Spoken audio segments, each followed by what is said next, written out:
Robert Urban here, and I'm recording my story for those that follow and have asked me to do so for whatever it's worth. There are some life lessons here, and today I want to talk about the story You Have Been Chosen. I was in the 8th grade, and one day the coach came by and he said, I'd like to meet with these students. There were 52 students in my class. Think about that. 52.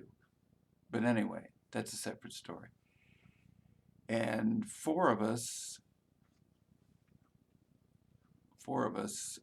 Jim Schaefer, Terry Morgan, Rosemary Kingery, and myself went into the school cafeteria. He sat us down, did the coach, and he said, we have an academic tradition here, and we want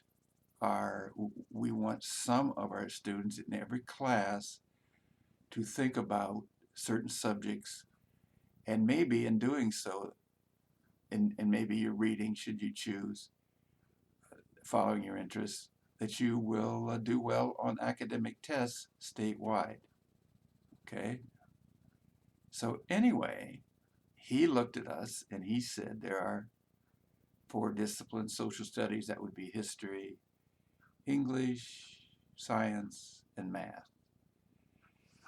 And he went around and said, and he said to me, he said, you could take 2 disciplines, but you need to concentrate and stay in one. You can change if your interests change, but we prefer you pick one and the others. So anyway, I picked history. And as some of you know, I just love history. But I would look at history in ways that I could remember.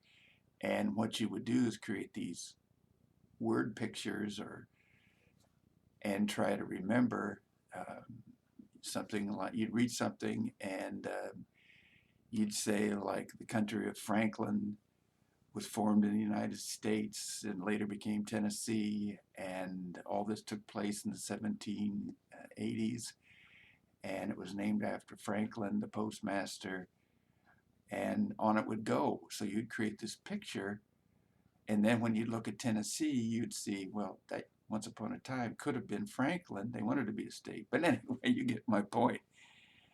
So by choosing, and anyway, we did very well in my class, probably the best, I'll say, or hard to beat.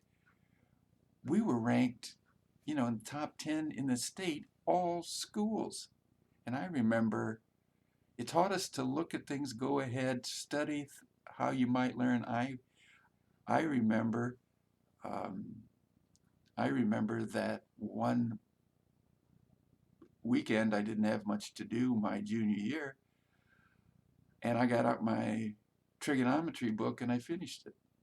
I went through the last semester pretty much on my own, and yeah, I was ready. And so things like that. So it taught me the importance of an education, the importance of knowledge, the importance of incorporating that knowledge into you, and hopefully enough of it you get around to using some of it to your benefit. So anyway, I thank Jeromesville, the town of Jeromesville. I thank my teachers for striving to make us better. In this climate today, there's certain criticisms about tests, but I believe you compete. You compete with your knowledge. And being smart is as smart does. So you need to put enough knowledge in there so that you can make action items. And that's my message. Smart is as smart does. Now, you may think that someone's smarter than you, or someone may tell you that. Now, smart is as smart does. So if you are smarter, you may just come out ahead when others are wondering how it happened. I'll leave it at that.